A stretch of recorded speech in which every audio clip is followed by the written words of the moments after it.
Health and beauty. இன்றைக்கி நம்ம சேனலில் என்ன வீடியோ பார்க்க போகிறோம் அப்படின்னு பார்த்தீங்கன்னா, வீட்டில் கிச்சனுக்கு பார்த்திங்கன்னா தேவையான பயனுள்ள 20 குறிப்புகள் தான் இன்றைக்கி நான் வீடியோவில் சொல்லியிருக்கேன். வீடியோவை ஸ்கிப் பண்ணாமல் பாருங்கள். கண்டிப்பாக இந்த தகவல் நம்ம எல்லாருக்கும் யூஸ்ஃபுல்லாக இருக்கும். கிச்சனில் இதை நம்ம குறிப்பாக பயன்படுத்திட்டு வந்தோம் அப்படின்னா ரொம்பவே நல்லது. அதுக்கு முன்னாடி நீங்கள் இப்போ தான் நம்ம சேனலை ஃபஸ்ட் டைம் பார்க்குறீங்க அப்படின்னா, நம்ம சேனலுக்கு கீழே இருக்கக்கூடிய சப்ஸ்கிரைப் பட்டன் அமைக்கி சப்ஸ்கிரைப் பண்ணுங்கள். பக்கத்தில் இருக்கக்கூடிய பெல் பட்டனை டச் பண்ணுங்கள். நீங்கள் பெல் பட்டனை டச் பண்ணிங்க அப்படின்னா தான் நம்ம சேனலில் போடுற புத்தம்புது வீடியோக்கள் உங்களுக்கு நோட்டிஃபிகேஷனில் வந்து சேரும். வாங்க ஃப்ரெண்ட்ஸ், நம்ம வீடியோக்குள்ளே போகலாம். ஃப்ரெண்ட்ஸ், இன்றைக்கி நம்ம என்ன டாபிக் பார்க்க போகிறோம் அப்படின்னு பார்த்தீங்கன்னா, நம்ம கிச்சனை நல்லா சுத்தமாக வச்சுக்கக்கூடிய ஒரு 20 விதமான டிப்ஸு. இந்த 20 டிப்ஸையுமே நம்ம ஃபாலோ பண்ணோம் அப்படின்னா நம்ம கிச்சன் எப்பயுமே நல்லா சுத்தமாக பளபளன்னு இருக்கும். அதுக்கான டிப்ஸ் தான் இன்றைக்கி நான் கொடுக்க போகிறேன். இதை கண்டிப்பாக ஃபாலோ பண்ணுங்கள்.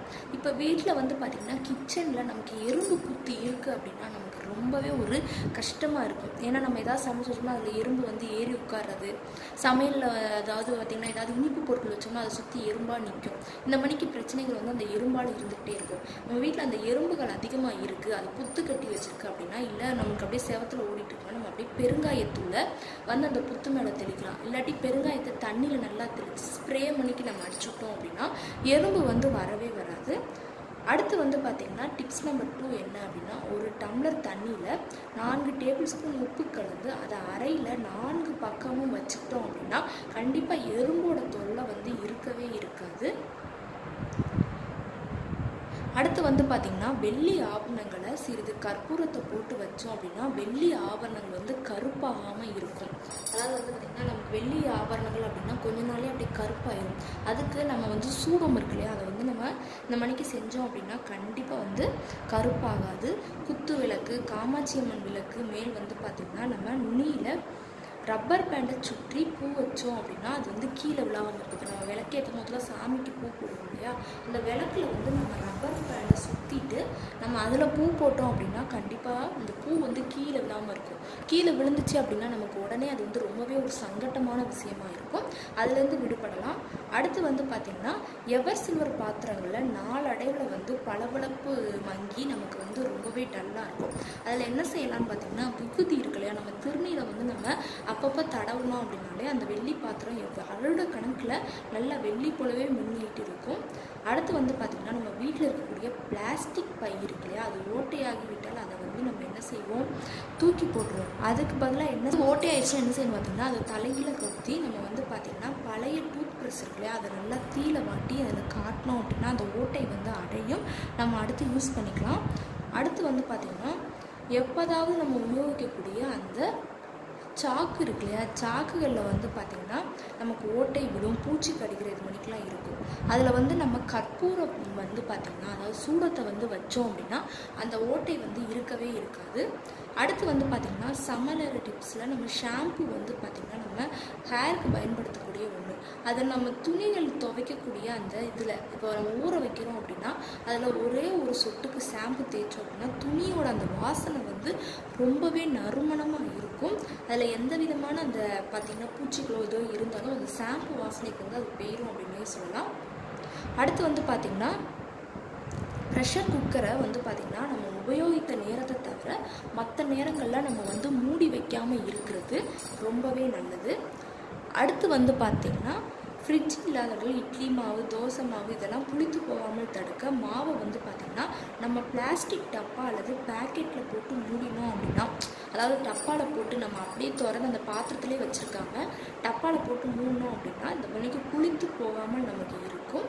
அடுத்து பார்த்திங்கன்னா, வீட்டில் குளிர்சாதன பெட்டுமே இல்லாதவங்க காய்கறிகள் மீது ஈர துணிகளை போட்டு நம்ம மூடினோம் அப்படின்னா காய்கறிகள் வாடாமல் அப்படியே ஃப்ரெஷ்ஷாக இருக்கும். ஏன்னா நம்ம பார்த்திங்கன்னா ஃப்ரிட்ஜில் அப்படியே வெளிப்படையாக தான் நம்ம வச்சுருக்கோம். அது 1 நாள் 2 நாள் கூட தாங்காது, அப்படியே கெட்டு போயிடும். அதில் நம்ம ஈர துணியை நம்ம அப்பப்போ நினச்சி போட்டுக்கிட்டே இருந்தோம்னா ரொம்பவே நல்லது.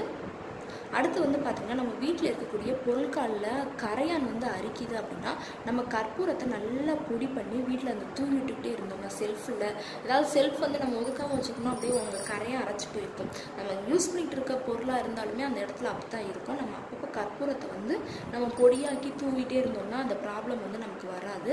அடுத்து பார்த்திங்கன்னா, அசைவம் சமைச்ச பிறகு பாத்திரங்களில் வீசக்கூடிய அந்த துர்நாற்றத்தை நீக்கிறதுக்கு பாத்திரங்களில் சிறிதளவு நம்ம பார்த்திங்கன்னா புளியை வந்து தடவி வழக்கம் போல் அடுத்து நம்ம வந்து க்ளீன் பண்ணால் ரொம்பவே நல்லது. ஏன்னா அந்த அசைவத்தோட அந்த ஸ்மெல் வந்து நமக்கு வராது.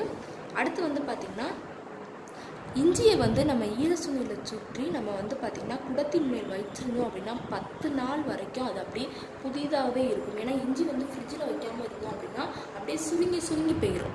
அப்படியே ரொம்ப அதை நம்ம இந்த மாதிரி ஈரத்துணியில் வச்சுருந்தோம்னா ரொம்பவே நல்லா இருக்கும். அடுத்து பார்த்திங்கன்னா காய்ந்த எலுமிச்சம்பழம் ஆரஞ்சு பழத்தோலை வந்து அலமாரியில் வச்சோம் அப்படின்னா பூச்சிகள் வந்து அண்டாது. நம்ம யூஸ் பண்ணுற அதை சாப்பிட்டுட்டு அந்த வேஸ்ட்டாக கீழே படக்கூடிய அந்த எலுமிச்சம்பழத்தோட தோலையும் ஆரஞ்சு பழத்தோட தோலையும் நம்ம இந்த மணிக்கு பயன்படுத்துகிறோம் அப்படின்னா ரொம்பவே நல்லது. அடுத்து வந்து பார்த்திங்கன்னா வெங்காயம் நறுக்கிறதுக்கு முன்னாடி கத்தியை நல்லா சூடு செய்து விட்டோம் அப்படின்னா, அதாவது கத்தியை லைட்டாக தீயில வாட்டி எடுத்தோம் அப்படின்னா நம்ம அந்த கண்களில் எரிச்சல் வந்து ஏற்படாது. வெங்காயம் நறுக்கிறதுல பூண்டு உரிப்பதற்கு முன்னாடி நம்ம என்ன செய்யணும் அப்படின்னு பார்த்தீங்கன்னா, பூண்டை சிறிது நேரம் வெயிலில் வச்சுட்டு நம்ம உரித்தோம் அப்படின்னா அந்த பூண்டோட தோல் வந்து நம்ம கஷ்டப்பட்டு உரிப்போம் இல்லையா, நமக்கு ஈஸியாக வேகமாக எளிமையாக உரிக்கிறதுக்கு அது ரொம்பவே ஹைலைட்டாக இருக்கும்.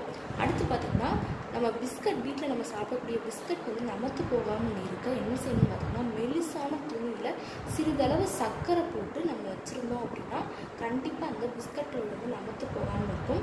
வீட்டில் கொசு பூச்சிகள் வராமல் இருக்க நம்ம என்ன செய்யணும்னு பார்த்திங்கன்னா, நான் ஏற்கனவே சொன்ன மணிக்கு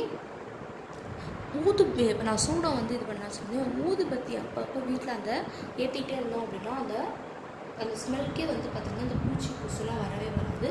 ஏற்கனவே சொன்ன மணிக்கு வீடுகளில் எறும்பு வராமல் இருக்க சர்க்கரையோடு நம்ம கிராம்பு கொஞ்சம் சேர்த்து வச்சோம் அப்படின்னா கண்டிப்பாக அந்த எறும்பு வந்து அண்டாமல் இருக்கும்.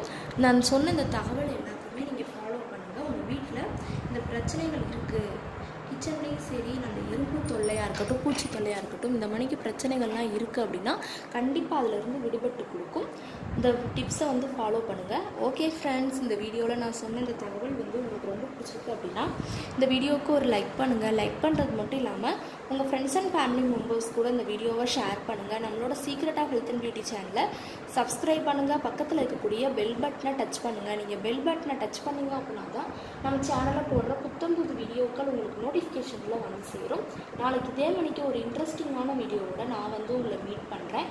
அது வரைக்கும் தேங்க்யூ ஃப்ரெண்ட்ஸ்.